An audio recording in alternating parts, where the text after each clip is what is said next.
등 가운데 부분에 통증이 있으셨던 분이에요. 아주 못 참을 정도는 아니셔서 그냥 경과를 보셨던 분인데 우연히 건강검진에서 췌장암이 발견되셨던 사례였습니다.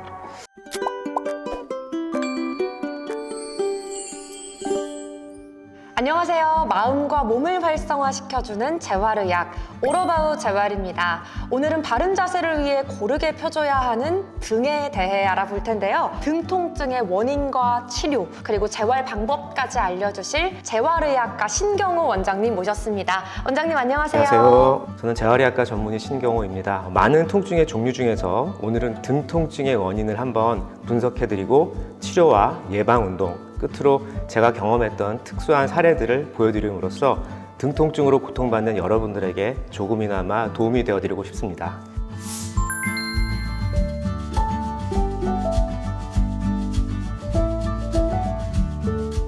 네, 원장님 그렇다면 등 통증을 호소하는 사람들이 평소에 좀 얼마나 많은가요? 흔히 척추가 아프다고 하면 허리, 즉 요통을 먼저 생각하게 되거든요. 그만큼 요통 환자가 많기 때문이죠. 통계적으로 100명의 사람을 조사해보면 한 18에서 20명 정도가 요통을 앓고 있다는 통계가 있어요. 그런데 등 통증도 이에 못지않게 많습니다. 등 통증의 유병률은 13에서 15% 정도로 결코 적지 않은 빈도입니다. 등이 아프면 담이 걸린 것 같기도 하고 허리 문제 같기도 하고 잘 모르겠는데 좀 어떤 원인이 있을까요? 등 통증의 그 원인들은 특히 목이나 허리보다 조금 더 복잡할 수가 있습니다. 나쁜 자세, 특히 몸이 옆으로 기울거나 앞으로 구부정한 후 자세, 반대로 등이 너무 평평한 납작한 등, 이런 것들도 다 등 통증을 일으킬 수가 있고요. 급하게 무리하게 갑자기 상체를 돌린다든지 물건을 든다든지 할 때 생길 수가 있어요.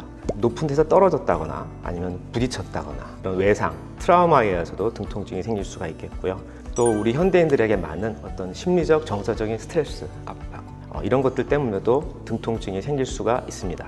단순히 근골격계 질환 말고 내과적인 질환, 내장에 어떤 문제가 생겨도 등의 통증이 올 수도 있고요. 조금 더 예를 들어 드릴까요? 담 들렸다라고 얘기하잖아요. 담 들렸다고 하는 것들이 대부분은 근육의 분침이나 꼬임 같은 것이 되겠고요. 근육 문제 말고 뼈들이 이렇게 비틀어지거나 뼈들의 연결성이 약간 변화하게 되면 그 대표적인 것들이 척추에 있는 후관절이라는 부분들이 있거든요. 후관절에서 또는 늑골에서 이런 변형들이 생기게 되면 비틀어짐이 발생하여서 관절통의 형태로 나타나기도 합니다. 스트레스가 등의 통증을 좀 일으키기도 하나요? 그렇죠. 대표적인 그 원인이 되는 근육이 우리 승모근이라는 근육 아시죠? 승모근이 어디쯤이시라고 알고 계세요? 여기? 그렇죠. 네, 대부분 여기만 승모근이라고 생각하시는데 제가 조금 이따 설명을 좀 드릴게요. 많은 분들이 하기 싫은 야근을 하거나 또는 벼락치기 밤샘 공부를 하거나 그러면서 목과 어깨가 갑자기 심하게 아픈 경험을 해보셨을 거예요. 동시에 목이 아프면서 등 쪽에 특히 위쪽, 중간 위쪽 부분이 같이 아픈 경우를 경험을 하셨을 건데 그 이유는 승모근 때문에 그렇다고 말씀드릴 수가 있어요. 그러시면서 보시면은 승모근이 여기서부터 이만큼 어때요?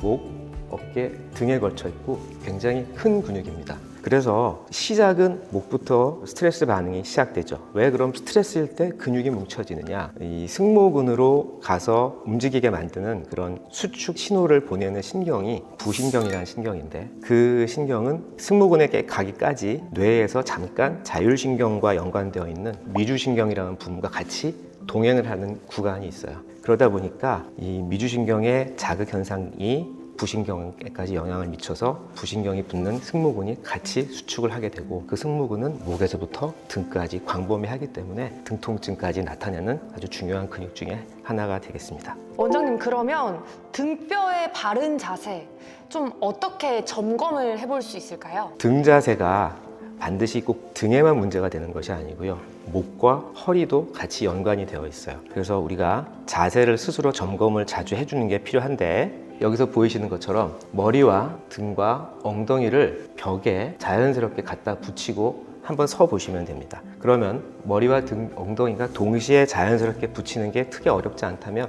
자세가 나쁘지 않으신 거예요.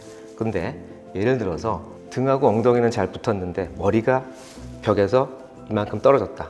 그렇다면 등이 많이 굽었고 목은 일자목이거나 거북목인 상태일 가능성이 많아요. 반대로 머리하고 엉덩이는 붙는데 등이 떨어졌다. 그러면 편평등의 가능성이 많죠. 그렇게 해서 자주 점검을 해보시면 내 등이 바른지 알 수 있고요. 이 방법은 검사 방법일 뿐만 아니라 자기 자세를 바로잡는 훈련의 한 방법으로도 쓰일 수가 있습니다. 원장님, 그러면 등 자세를 바르게 하는 운동법도 따로 있을까요? 네네. 흉추의 바른 자세를 위한 아주 간단한 방법 2가지만 설명을 좀 드릴게요. 모든 집에, 모든 건물에는 문이 있잖아요. 문틀을 이용하시면 됩니다. 양쪽에 문틀을 잡고 자연스럽게 앞으로 또는 뒤로 바운스를 하면서 상체를 잠깐씩 내밀어주는, 또는 조금 잘 되면 조금 쭉 내밀어서 한 10초에서 2초 정도 스트레칭을 해주시면 구분 등이 좀 많이 펴지는 효과가 있고요. 이런 것들을 자주 해주시면 뭉친 근육들이나 앞으로 말린 어깨들이 펴지면서 등 자세를 바로 하는데 좀 도움이 되실 수가 있어요. 2번째 운동은 폼 롤러를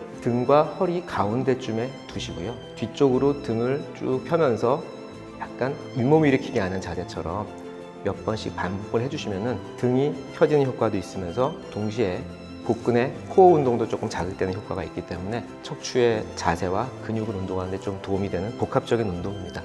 이 자세는 조금 힘들 수 있기 때문에요. 가능하시면 자신의 몸 상태를 점검하시고 하는 게 좋겠죠.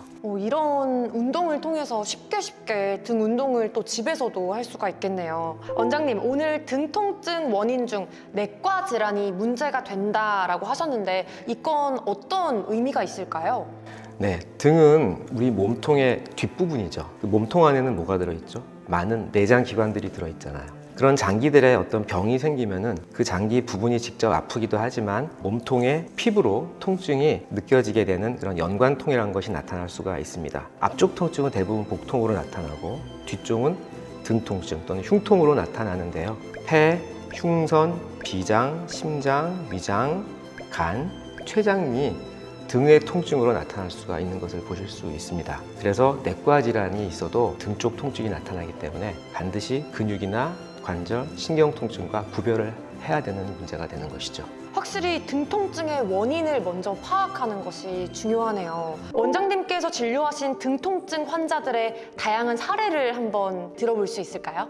네, 제가 등 통증을 관심을 갖게 된 계기는 사실은 저희 어머님 때문인데요. 저희 어머님이 등 통증을 오래 앓으셨었어요. 한 1년 정도 앓으셨는데 제가 그 등 통증이 그냥 단순히 근육통인 줄 알고 넘겼다가 나중에 그 병이 중한 병으로 발견이 됐었던 경험이 있었죠. 그래서 제가 그때부터 등 통증을 좀 관심 있게 공부를 했고요. 등 통증의 원인은 목이나 허리보다 훨씬 다양하기 때문에 원인을 찾기가 의외로 쉽지가 않아요. 그리고 의외의 원인을 발견한 경우도 종종 있습니다. 첫 번째 사례는 운동을 아주 좋아하시는 분인데요. 라켓 운동을 심하게 하시고 그 다음날 극심한 등 통증으로 스스로 담이 심하게 들렸다고 저한테 찾아오셨어요. 그래서 진료를 해봤는데 저도 처음에는 그냥 운동으로 유발되는 흔한 등 통증, 그래서 근육통으로 생각했습니다. 그리고 갈비뼈 골절도 좀 의심됐기 때문에 엑스레이를 찍어봤는데 갈비뼈는 괜찮더라고요. 그래서 기본적인 치료인 소염진통제와 물리치료 보면서 경과를 보자고 했는데 치료를 받으시고 처방을 좀 바꿨는데도 2주 이상 지속이 되는 거예요. 그래서 이것은 간단한 병은 아닌 것 같다 싶어서 MRI 검사를 해봤습니다. 등 쪽으로 MRI 검사를 했더니 흉추 8번과 9번 사이에 디스크가 터져서 튀어나와 있었던 것이에요. 여기 보시면 이렇게 디스크가 볼록하게 튀어나와서 뒤쪽에 있는 척수신경을 약간 누르고 있는 게 보입니다. 그래서 이것 때문에 그렇게 심하게 아프셨구나 결론을 내리고 경막외강 신경 차단술이라는 주사 치료를 해드렸어요. 2번 정도 하고서 거의 다 나으셨습니다.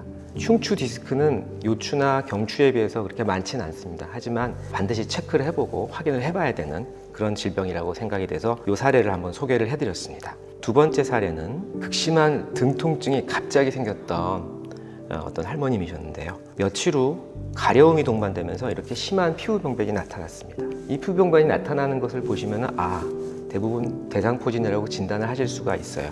그런데 대상포진의 피부 병변이 나타나기 전 4에서 5일 동안 굉장히 아프셨거든요. 그때 근육통으로 오인을 하시고 여러 가지 불필요한 치료들을 많이 하셨던 것 같아요. 그러고 나서 이 발진이 생겼는데도 그때까지도 등을 못 보시니까 할머니가 본인은 그냥 근육통이라고 생각하시고 방치를 하셨던 거죠. 그래서 저한테 오셨는데 등을 보니까 이런 게 있고 심하게 통증도 있으면서 가려움도 있으셔서 어르신은 대상포진이다 라고 제가 말씀을 드렸고요. 그렇게 해서 대상포진 치료를 하시고 나서 몇 주 후에 3주 후에 통증 점수가 10에서 2점 정도로 많이 떨어져서 편안해지셨던 사례가 있어서 소개를 해드렸습니다. 세 번째 사례는 이분도 운동을 좋아하시고 골프를 매우 자주 치는 분이었어요. 근데 왼쪽 등에 담이 걸렸다고 이분도 오셨거든요. 오시자마자 그냥 약 좀 처방해 주시고 물리치료만 해주세요. 그러시는 거예요. 근데 골프를 치셨던 분이었기 때문에 제가 꼭 엑스레이를 찍어보시라고 했어요. 그랬더니 아니나 다를까 네, 골절이 있습니다. 사늑골에 골절이 있어 발견됐고요. 이후에 이분은 한 2년 정도 후에 다시 오셨을 때 그때 찍었을 때는 다 붙어 있었어요. 그래도 골프를 계속 치셔서 다른 쪽에 골절이 또 생겨서 오신 적이 있었습니다. 그래서 이분처럼 골프를 자주 열심히 치시는 분들은 갑자기 등이나 옆구리가 아프시면 꼭 엑스레이를 찍어보셔야 됩니다. 갈비뼈가 부러졌을 가능성이 있으시기 때문에 그렇습니다. 네 번째 사례는 약 1년 전부터 시작된 등 가운데 부분에 통증이 있으셨던 분이에요. 간헐적으로 통증이 있었고 아주 못 참을 정도는 아니셔서 그냥 물리치료나 근육주사 치료하면서 그냥 경과를 보셨던 분인데 우연히 건강검진에서 췌장암이 발견되셨던 사례였습니다. 제가 사실은 등 통증에 관심을 갖게 된 계기가 이 사례인데요. 사실은 저희 어머니의 사례입니다. 그래서 이렇게 부위가 굉장히 모호한 또는 둔한 통증이 치료를 함에도 불구하고 계속 지속이 되고 반복이 된다면 반드시 내과적 질환의 검진을 실시해 보아야 되는 그런 중요한 사례라서 소개를 해드렸습니다. 확실히 이런 등 통증 원인에 따라 또 치료 방법도 다르고 하니까 원인 파악이 가장 중요한 것 같아요. 네, 맞습니다. 그렇다면 원장님 마지막으로 우리 시청자분들께 한마디 부탁드립니다. 지금까지 등 통증에 대해서 원인과 또 간단한 치료, 예방 방법들을 설명해 드렸는데요. 등 통증은 정확한 원인 진단이 무엇보다도 중요합니다. 목이나 허리에 비해서 더 중요하다고 말씀드릴 수 있어요. 평소에 바른 자세를 유지하려고 많이 노력하시고요. 그다음에 주기적으로 건강검진을 받으셔서 등 통증과 내과 질환을 함께 잘 관리하시기를 바랍니다. 저희는 더 유익하고 알찬 소식으로 다음 영상에서 찾아뵙겠습니다. 지금까지 오로바우 재활이었습니다. 고맙습니다.